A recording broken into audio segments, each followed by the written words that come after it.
Hello, friends. It's Phil Zio from Almost Studio here, and I'm actually bringing you another mix fix. It's been so long since I've actually done one, but I'm doing one today, and hopefully you enjoy. Now, this one's going to be right up a lot of y'all's alley. It's going to be a deathcore thing project, is what it's called, and it's by my friend Bartek Staniak. I just want to start off this video by showing a little bit of compare and contrast between his version and mine. I'll play that right now, and then I'll switch to mine, and we'll see if you can hear a difference. All right?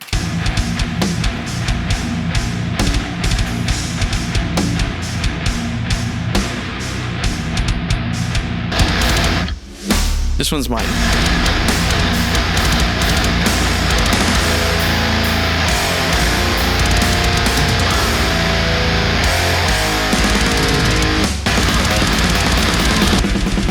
This one's his.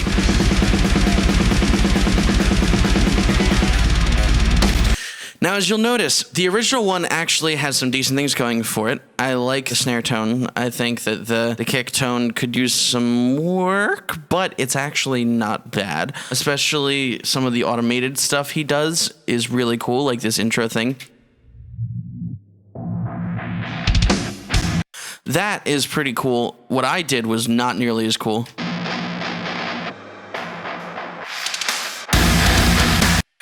So mine emphasizes more of like a... Either way, it's definitely a way to do it. Later on, there's a lot of elements here that are cleaner, prettier.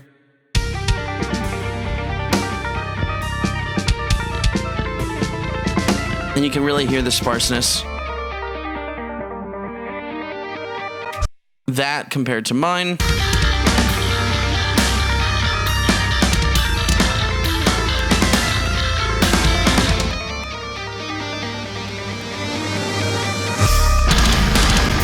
So there's just a lot of different things that happened and a lot of different emphasis that was placed on different elements. A lot of what you hear comes down to just all of the area being used. And some of the curves are actually very similar. There's still a little bit of a cut from like 300 to 400 hertz. There's still a little bit of a dip in some of the same places. So like 1.2K is pretty high, but compared to what's over it, it's not as high. The tone of the song has pretty much remained the same. But I did bring up a lot of elements that contributed to a much more full-sounding mix. So, first things first, the very first session, I noticed that a lot of stuff very quiet. So I went through, I boosted the volume of a lot of the impacts, the sub drops. I boosted the volume of hi-hats. They're still very quiet. But at least now they're more audible than they were before. I also boosted the overheads because they were so quiet, they were almost inaudible. Which, if you listen to Hit's version, it actually makes a lot of sense why it sounds the way it did without all that high-end frequency in there, is because there's virtually no overhead and there's not a lot of room. It's mostly just the kit pieces, the shells. So, diving into this, let's take a look at how the drums sound before they are processed and after the process.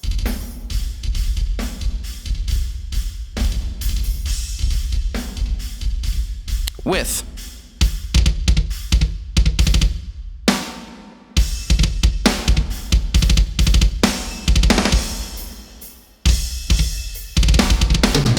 now, there's a lot that happened here that I'd like to deconstruct. Firstly, with the kick, the original sound I replaced with samples. You'll notice a variety of different samples. I've got a whole bunch of my samples layered in with a whole bunch of other samples, like, for example, the Rack Recordings drum sounds. They were absolutely incredibly useful in making this possible. Rack Recordings drums are pretty great. On the kick and the snare, I used rack drums, and then I used my own drums. And the blend of those two creates a very unique kick sound that you can hear here. The important thing is to have a kick sound that's not to any one particular thing. When you're looking at a spectral analyzer on the sounds of some of these things, you'll notice that with the kick especially, the low end is pretty high, the high end is pretty high, but there's a fairly good balance between the two. It definitely doesn't look like all of the click is up here and then there's no low end. And as you'll notice here, when I go through the process of EQing this stuff, I try to even it out as much as possible and put the emphasis in a little bit of different places. So I'm doing a lot of boosting in the mids to make sure that it comes out more with the character of the kicks. But first, even before we start doing anything with the kick, I want you to hear the overheads.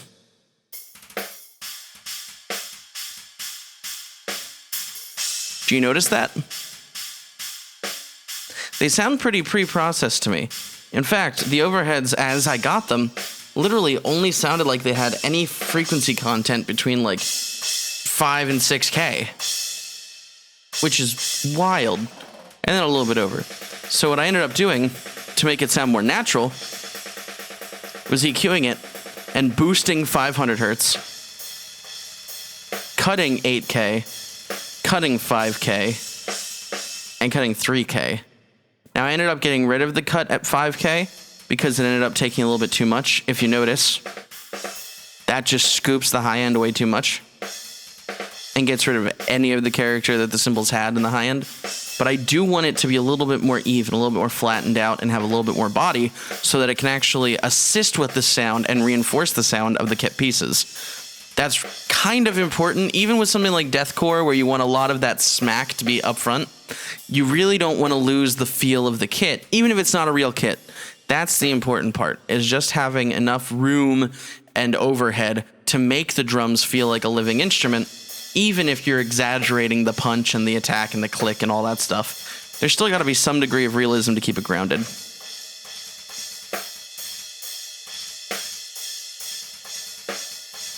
So now it sounds a little bit more like real overheads. Now with the kick, turning off all of the external sends, muting the parallel bus and the room bus, you'll hear that this kick has, it sounds very unique. This is my kick sample. The original version that he had actually sounded like this. This was the kick I got. You'll notice it has a lot of poof. It's got a lot more click than it does low end most of the time. And it actually machine guns really hard here. Notice how it creates a pretty solid tone of those frequencies? There's not a lot of variety. So the reason I replaced it with the sample was just to get more variety out of the kick, because otherwise machine gunning is that sound when that happens when you do the same sample without any round robining or velocity changes. So now it sounds a lot more natural.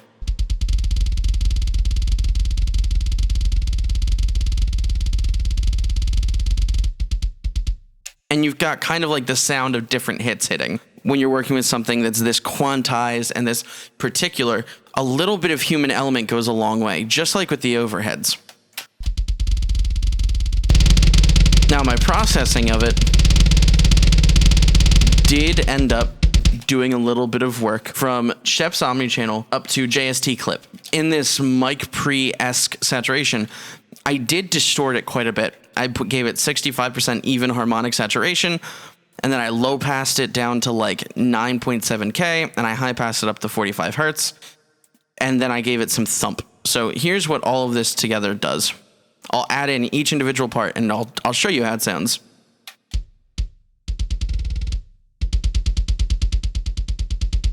Brings it forward a little bit.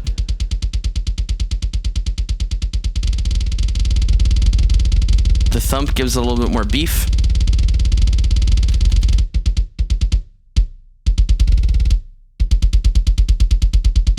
And the filters just roll off the top and bottom gently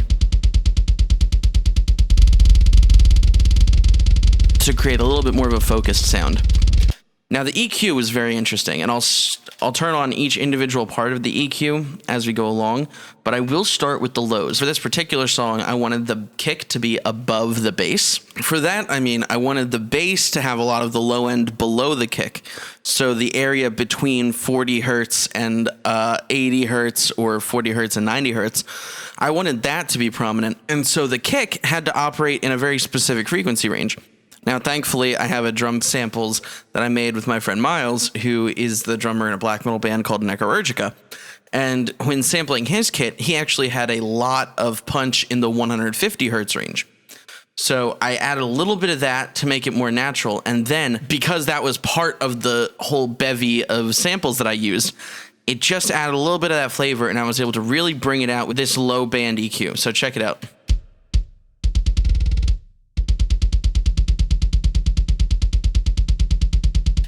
It really makes it feel like it's punching you more now. And the focus has moved from being in the really, really low end to being a little bit more punch you in the face in this area, which helps a lot with letting it cut through in the mix, especially when it's such a scooped kick sound. So then I had a 1.5K boost of like 6 decibels. Listen to how much that brings it forward in the mix.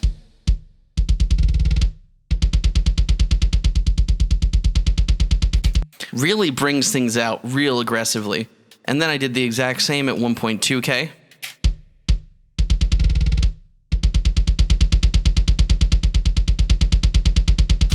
You'll notice now that the kick has a ton of character, a little bit of a different character than we first had in the beginning. So when you're putting this EQ puzzle together, you take a look at where the holes are, you take a listen, and you hear where there feels like there's something missing. And with the kick in particular, you're building the foundation of your track right now, the thing that's going to drive the rest of the track. And so you need something that's going to fill very particular frequencies that aren't being filled by everything else. Now, I also have a bit of a high-end boost at 8K.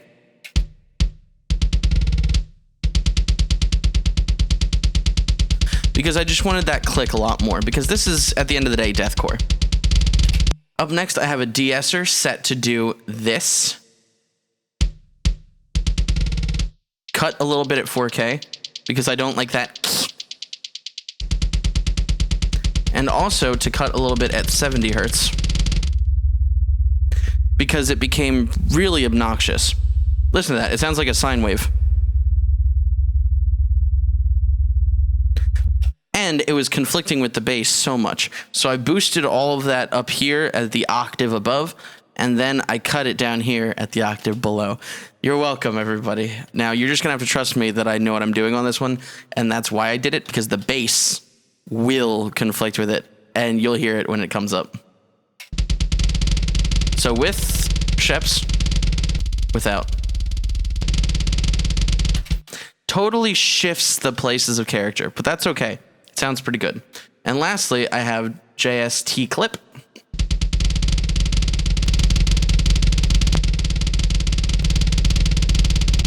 Which I like what it does. It kind of tames the upper end transients that were making it sound more clicky, and it brings all that body up, so it really gives it more of a push.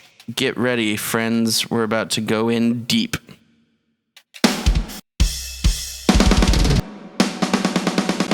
So the original snares that he used were these two.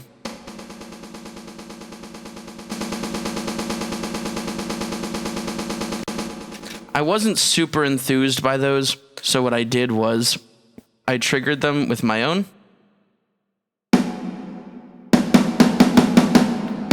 Again, the Rack Recordings snare. This is a one shot. This is the slam snare from Rack Recording. And then a couple of different snares from my own personal collection, set to rim shots so that they get a little bit of a pop and a little bit of a ring out of them. Because when it comes to deathcore, the more natural sounding the snaring, the more I assume that they didn't overprocess the snare. And I feel like that's just how I've come to appreciate snare sounds. Came a blend of these snares and this snare. So I still kept his samples, I just blended them in a little bit under mine. Then I used Sheps Omnichannel and JST Clip again, but the difference is this time you can hear the major difference that it makes.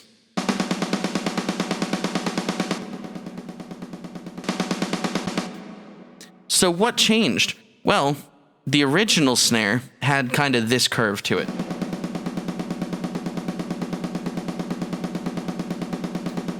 It didn't have a ton of high end, so it didn't really come forward in the mix the way I wanted.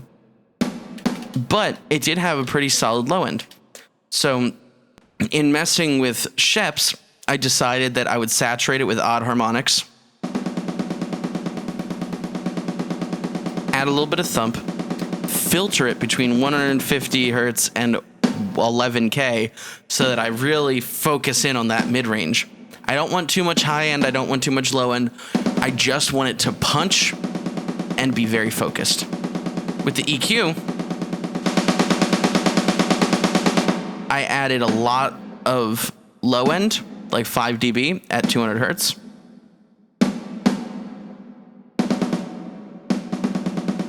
Which is the difference between and and I added some tone at 1.5K.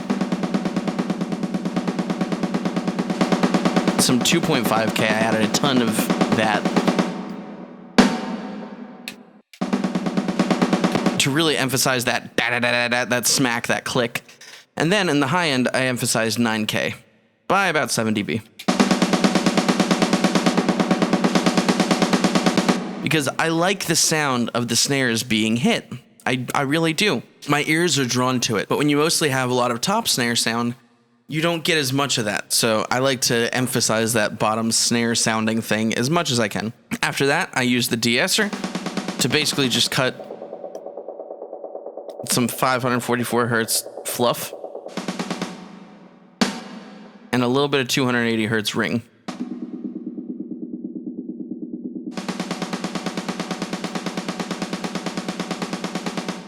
Then I use this compressor. Never really doing like more than 3 dB of compression. Sometimes going up to 6 for the really hard hits, but for the most part staying within 1 to 3 dB. At a slight ratio, 25 millisecond attack, 93 millisecond release. Really, I just want to be able to feel that crack. And then I add JST clip.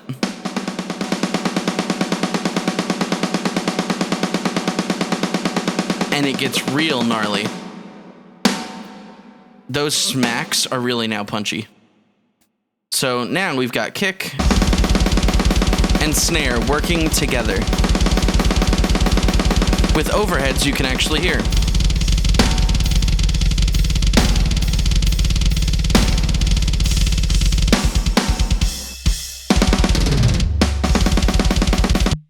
Now, these toms, I actually don't like how they sound, but I have them this way for a reason. I wanted them to sound very trash candy, with a really thick crack in the top end so that they just come forward. So I boosted 10K by a crap load. I boosted 2K by a crap load. I cut some 500 hertz.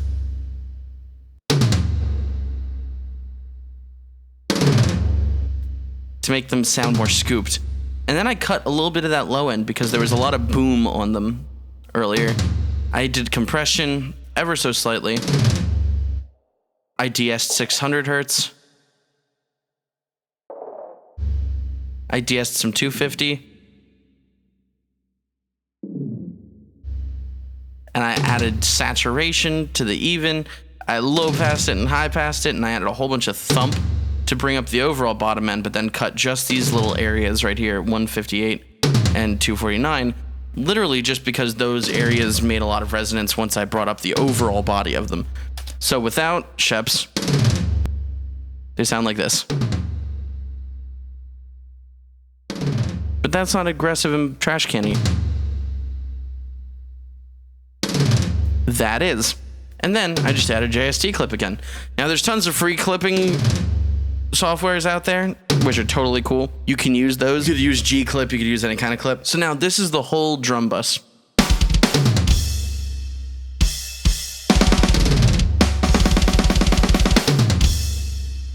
And on the drum bus itself, I put Sheps again. I actually didn't do any EQing on the drum bus, and I only used this compressor. I actually really liked these drum sounds for this, so all I did was put a master bus compressor on it. Never really doing more than 1 or 2 dB of gain reduction. And then this limiter, never doing more than like 1 dB of gain reduction. So that way it's a lot more compressed, a lot more limited, and it punches real hard.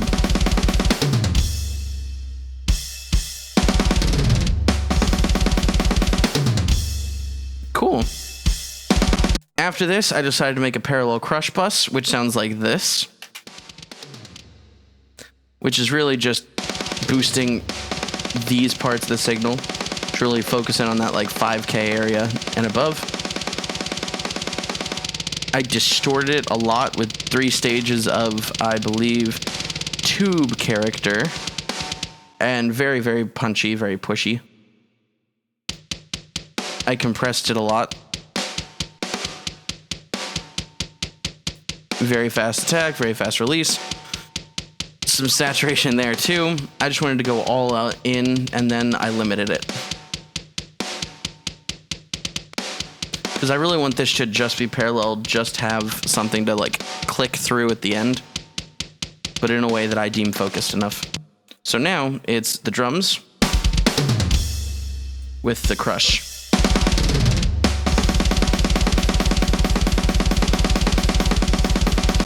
It really just creates that air there, as I'm sure you hear it. So then I added a snare plate. The snare plate was pretty cool. It's just this plate with a brass mode, because it's a pretty bright plate. You'll notice that the emphasis is like mostly up here because it's a very bright, sharp tone. So anything more transient will hit harder, and it sounds real nice.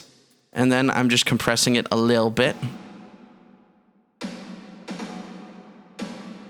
Doing up to 8 dB of compression on the hardest hits so that it doesn't step all over. I also have a pre-delay. You know, take note of this. This stuff isn't the important stuff. The important stuff is that it's there so that the snare has a little bit more room.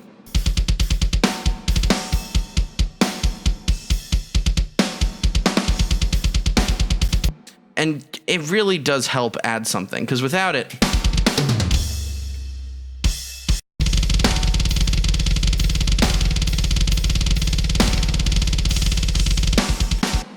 then we also do have the room verbs, which I decided I wanted to do this with, because it sounded initially like this. Just all the cymbals are all that's in this room track, and it's mostly just that high-end crush at like 5K. So I again boosted a lot of the body and the low end and cut a lot of that aggression at like 10K and 2.5K. And then boom, I compressed the crap out of it. So now it's got a lot more like spunk. It really has to breathe a lot harder. And it has more of this long release. So that really does change the feel of it so that it blends in a little bit more with the other rooms.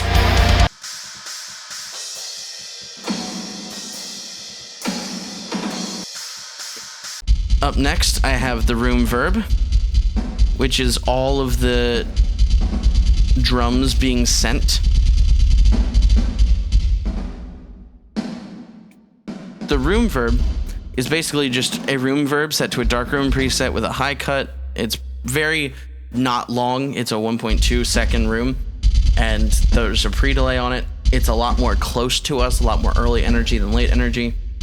Not a lot of high end, mostly just low end, but it has all of the original samples routed pre-effects, so you get the original kick and the original snare and the original toms without all the processing on them being sent to this track. So it feels a lot more like a room mic, just because I really wanted to have some ambiance on this track with the drums. Now all of these combined, and you get this.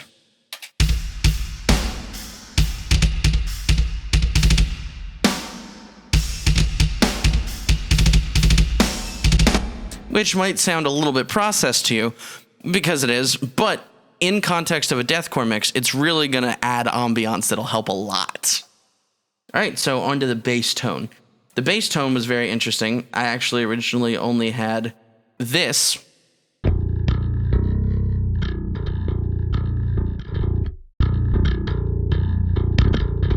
So that sounds like a pretty real bass. I doubled it by duplicating the track, and then I added a crunchiness to it. I gated it. I added this free BOD plugin, cranked the highs, pushed the presence a little bit, made it all the drive, which I think helped a lot. I EQ'd it to focus it. Cut out a lot of that high end, a little bit of the low end, and then a lot of these mids that were fighting with the original. I used this Renaissance axe, which is basically just a compressor that does some thing that is supposed to be specific to guitar and bass. But I don't really know. All I know is just compressing it hard enough and then sending it to a limiter to limit it hard enough will just make it controlled enough that you can actually blend it in with the original, which is really the only important part about this particular crunchy bass. Also, it's a tone that I like to specifically call my liquid tone because it sounds kind of like a kitchen sink, creaky liquid sewage kind of disgusting, filthy tone that sounds like liquid metal. So, combine that with this. I used on the original track an Ampeg from Amplitube. Basically used a 4x10 cab with a blend of two mics, an RE20 and a Bottle 563. And I basically left it at stock, so it's, you know, pretty much as stock a bass tone as you can get. I did cut some 300 hertz and some 600 hertz, some 33 hertz, and then I had a more gentle slope up here towards 150 hertz. But in the end, the bass tone looks a lot more like this. So it's a blend of that smacky tone and a lot of the low end that's really nice. Now, I didn't get rid of any of the smack in this tone. So it still has some of its natural string noise and natural smack. But it's blended with this boy to make it disgusting. Because I love that tone. Then I used our compressor, literally for only one purpose, and that's to do about like 1 to 3 dB of controlling the original bass signal. Now, after I had those two blended, they're like 12 dB apart, which is pretty okay. I used Shep's Omnichannel again. Now, keep in mind, the plugin itself doesn't matter. It's what I do with it that does. And I basically boosted some like 800 hertz by 2 dB. I boosted some low-end 35 hertz by like 2 dB.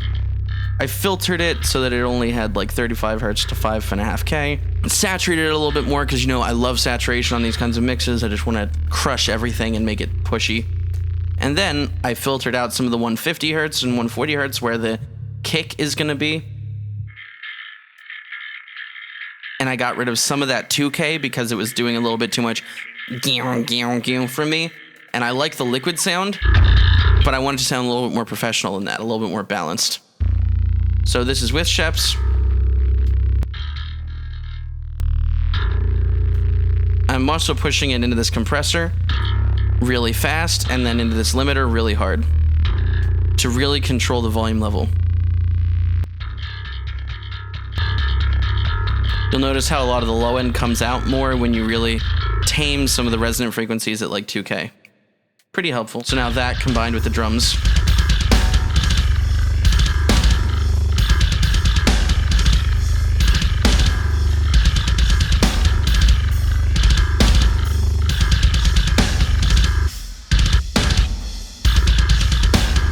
So you'll notice that the places that are left is mostly this mid-range. And there's a reason for that, because all the guitars and sound effects are going to mostly take up that mid-range area. With the rhythm guitars, it was pretty fun. This is how they sounded when I got them.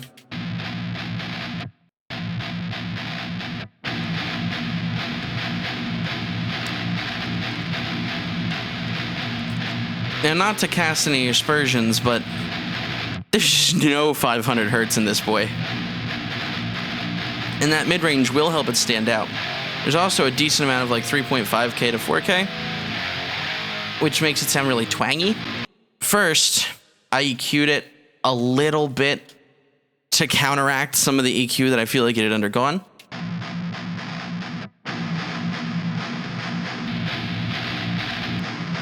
I cut a lot of that 3.5K and 2.5K and some 1.5K and boosted around 1K, cutting a little bit of 700 hertz and boosting some 400 hertz, cutting a little bit of 300 hertz and boosting some 200 hertz. So trying to basically just unfilter it.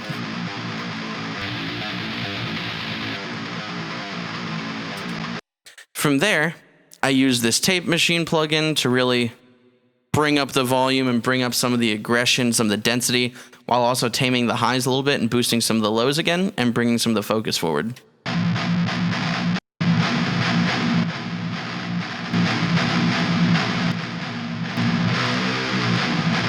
It just kind of helps shape the tone a little bit.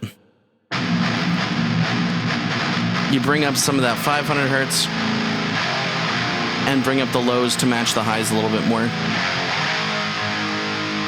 From there, I used a multiband compressor to shape the tone a little bit tighter. So I controlled a lot of that 400 to 1K area, but boosted it a lot. So I brought it up a ton with this multiband compressor. I'm controlling some of the more crunchy sounds with the higher bands. And with the lower band, I'm mostly just taming the lows a little bit so that it's more consistent overall.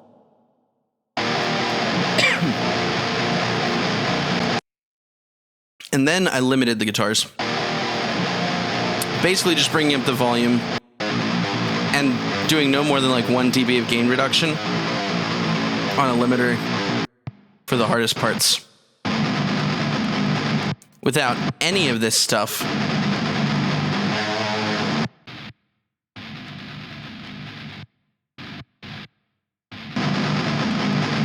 with all that stuff. So you can tell there's a major difference between those tones. There's a lead guitar kind of thing that actually plays the rhythm guitar parts occasionally. So during the chugs, it has this stuff going on. And you'll notice the tone's actually very similar. So what I did was, I changed the emphasis a little bit. You'll notice that here, I boosted some of the highs a little bit more, cut a lot more of those high mids, and then boosted a lot more of the 600 hertz range so that it had a place where it could go.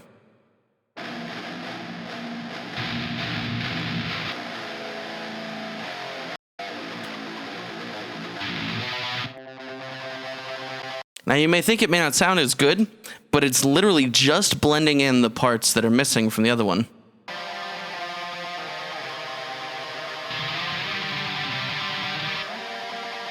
And taming the parts where it's different so that it can actually stand out from the rhythm guitar parts, which it had a really hard time doing in the original version.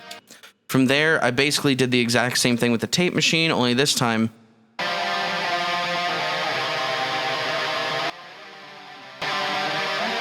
pushing it really hard so that it saturates in a way that emphasizes the feel of this track.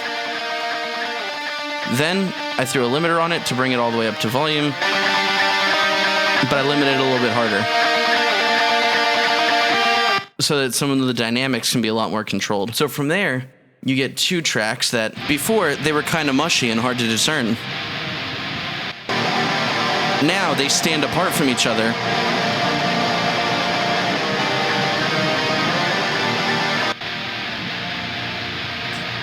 Before you couldn't really hear the parts.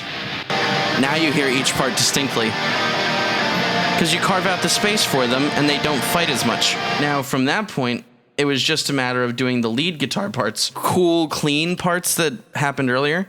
Now I actually used an auto panner that's driven by transients so that they pan. I thought that just added some magicality to this part because it sounds really mystical. It sounds cool and mystical and interesting and creative. So I wanted to give it a little bit more bounce. Without it, with. And then with the EQ and compressor, I just wanted to tighten them up a little bit, get rid of some of the parts that might create an issue with the surrounding parts.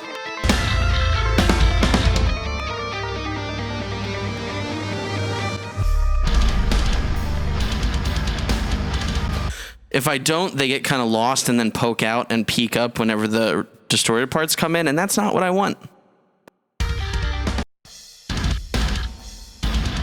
So the consistency and the panning really just make a huge difference.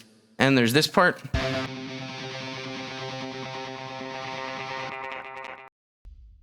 Which adds to the interesting build-up feel of this section.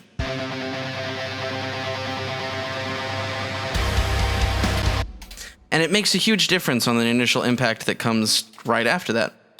So you'll notice that there's also a whole bunch of SFX, so to speak, and that's all that's left. For the SFX, all I did was I adjusted these impacts. Because there was that that I didn't like the sound of, so I got rid of the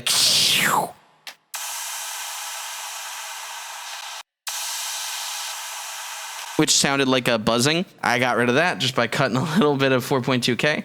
And then the only other thing I did after I bust together the risers, the impacts, and the bass drops was I used a limiter on them to bring them all up to a similar volume level so you could actually hear them in the track, which was pretty important, I think. You made them for a reason, so I decided to put them in for that same reason. So now that we've got all that going, we can take a look at the general flavor of the entire track as a whole.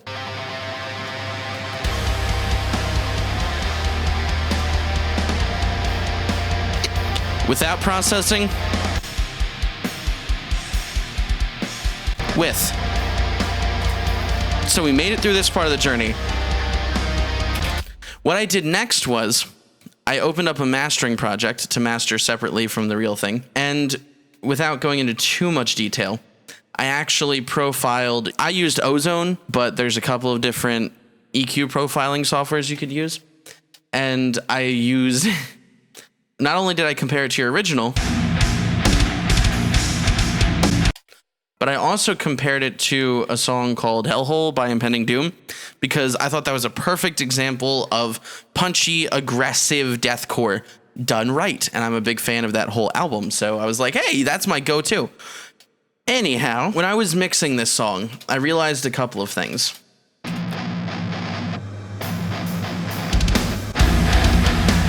For one, I needed to filter it out the way that you did, because you did a lot of really cool creative things when it came to filtering. And I was like, man, I should do some stuff like that too. So what I did was I automated an EQ filter in the beginning. So check this out.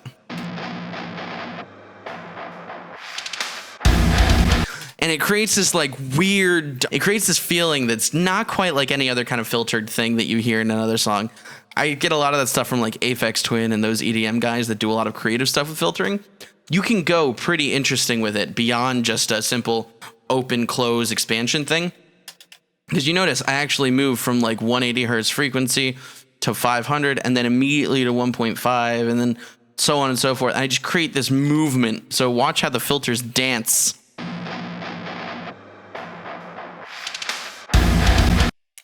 And I do that a couple of times throughout the song. I do that right here.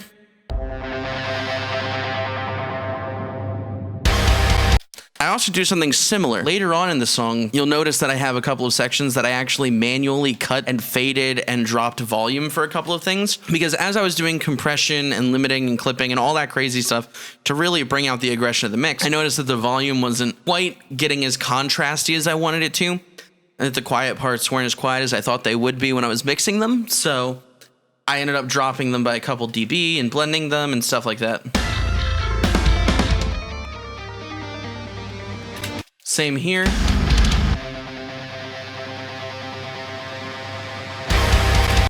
So that the explosion just happens to you. So that when the heavy stuff comes in, you feel it, you hear it, there's a huge difference.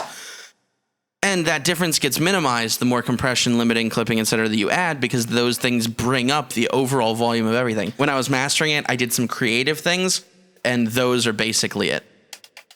Now, one of the fun things that I did here was I used a lot of small plugins.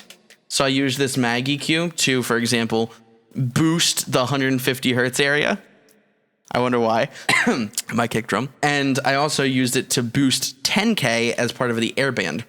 So check it out. Check out the difference with just those two EQ moves.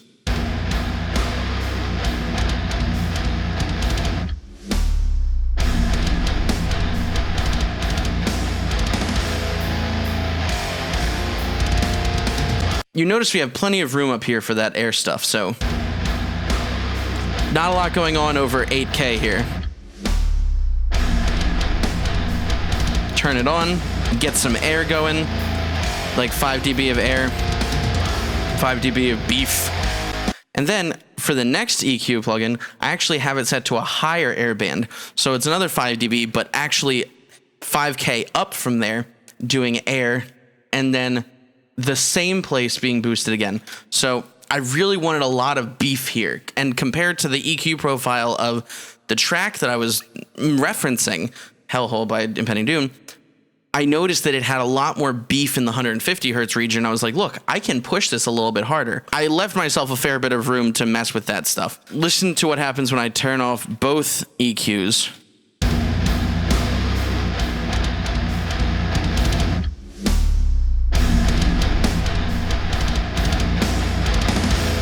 They both just add a little bit of flavor. So from there, I went to Shep's Omni channel, and I actually didn't do a ton. I had a high pass at like 36 hertz. For the EQ, I boosted a little bit of the lows on a low shelf. So I'm boosting everything below 500 hertz to bring up some of that body of the whole mix. So listen to this.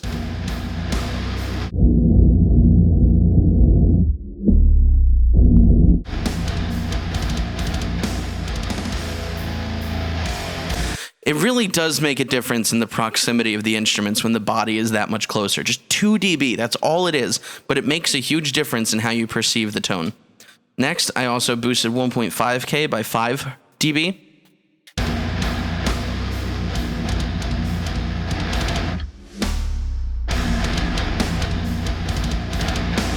And that makes a huge difference in the scooped sounding of everything. So you get a lot of guitar smack and drum click.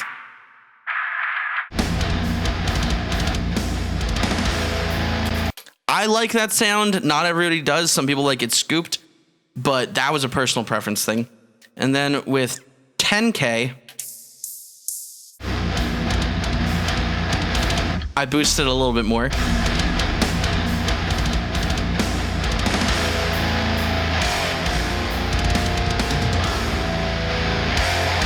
Because I like overall what it does to the impacts. So when those things hit and it goes boom, boom, boom, with that 10K, it really just feels like it impacts a lot harder. Then up here, I actually have a slight boost at 8K by 5 dB.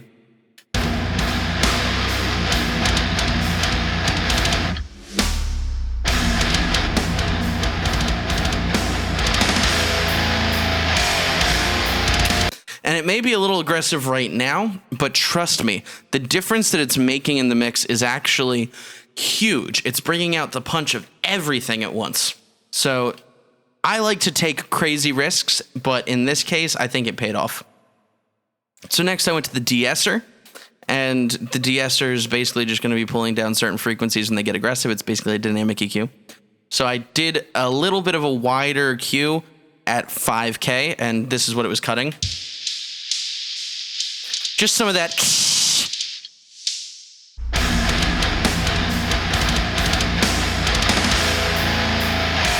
Because when I brought up that 8K and that 7K, the stuff right below it actually got brought up as well. And that was a little bit harsh. So only when it becomes very harsh does this clamp down on it by 3 to 6 dB. Also, 80 hertz. Because there's a little bit of uncontrolled resonance there at some certain times and conflict. And instead of dealing with it in the mix, I just threw a De-Esser on here to deal with it whenever it became an actual issue. Now, I also used another round of De-Esser to cut basically whenever it became too aggressive at 2.8K.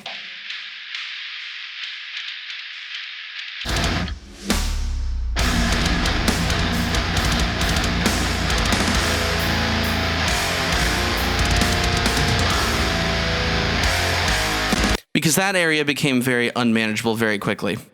So this will just make it a little bit less harsh, a little bit more controlled and tamed, but then for the open parts, you still get all of that stuff going on. And I like that. So this only affects it when I want it to. also had 700 hertz because there was that occasional honk and that whistling tone that came up when I brought up the other bands and stuff. So, you know, it was just stuff that was kind of hiding in the mix that came up a lot more over time.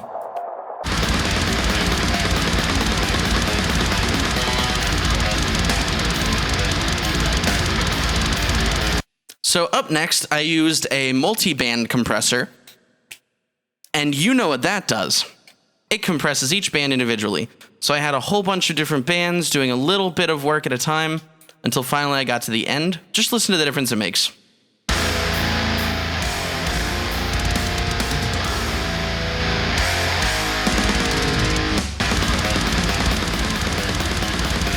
It's tamed. All that stuff that was now super pushed up is now there only when it's necessary, and it's tamed a little bit. So check it out. Low end, 2 dB of gain. Never goes above 2 dB of gain reduction. This mid band, same exact deal. This band, I brought up overall because this is the proximity. This is the stuff that's got the fundamental notes and the proximities. I brought this up by 2.5 dB, even though it never really goes above 2 dB of gain reduction, because it makes it feel less scooped, even if it's not really that much less scooped. Now, this one right here is one of the most interesting parts. 1K to 5K, I actually did only do 1.5 dB of makeup gain, even though it goes above that. Because that area becomes very unwieldy when a lot of elements build up on each other. So especially towards the end,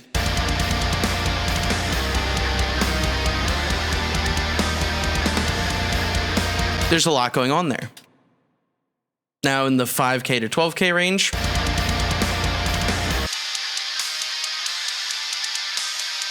same deal. I only brought it up by 2 dB so that when it becomes a little bit too much, 2.5 dB, 3 dB of gain reduction happens.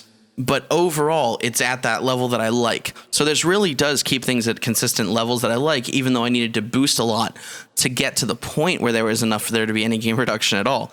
Same with the high end here.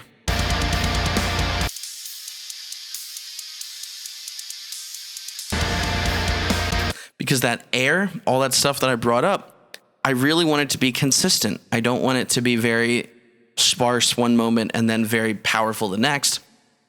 So I did a lot of gain reduction on that area for the most bright parts of the song, and then brought up everything to about where that is. So by 4.5 dB, which means there was like 5 dB of variance or 6 dB of variance in the high end across the song. But this just makes it very, very consistent, which I like. Now with K-Clip 3, you'll notice I skipped right over compression because the multiband compressor did more than enough compressing for me. K-Clip 3 is doing quite a bit.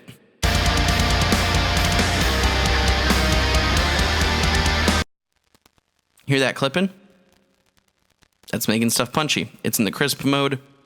I brought it down by a dB at the end, but it's mostly clipping up to 2 dB. That's all it's doing. It's just clipping a little bit so that it shapes the waveform a little bit more.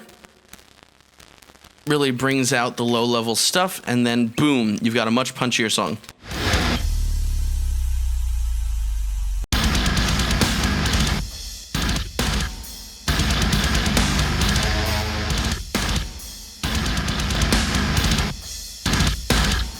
Even though the peak levels don't go up that much, it still has a lot more punch. So hey, clip. I clip when I want it to be aggressive. Up next, I also have the wall.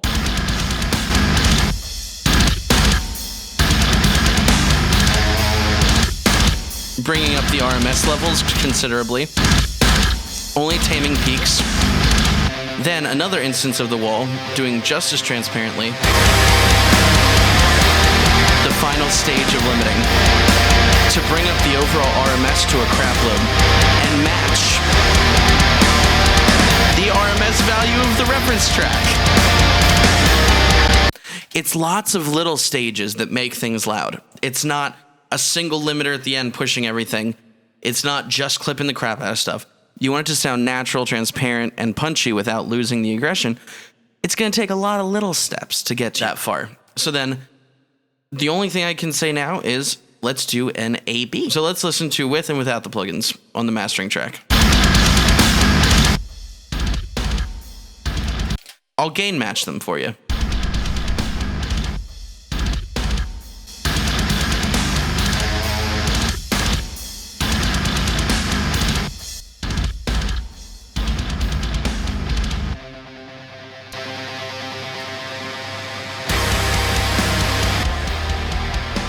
The difference is phenomenal.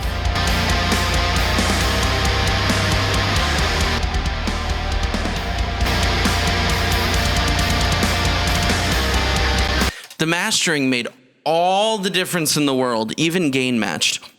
That was actually my favorite part of the whole process. So now let's go back and compare and contrast. And in fact, I do want to do one thing. What happens when you compare his track to my track without the master? This should be very interesting. So my track without the master, his track,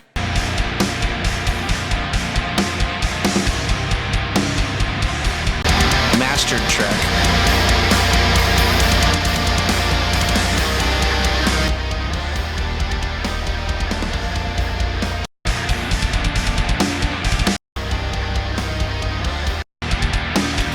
The differences aren't that extreme between the original that he gave me and the original mix that I did. In fact, it was the master that changed just about everything.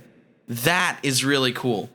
So in the end, I hope you guys learned something. I hope that this mix fix helped with whatever issues you may be having in your own mixes. And I welcome any questions, comments, responses, anything in the comment section below, or, you know, send me a video of you doing a mix of something very similar. And hey, I'll be happy to answer, reply, do whatever. In the meantime, this has been Phil Zio from One Wall Studio. I'll see you guys next time. Take care.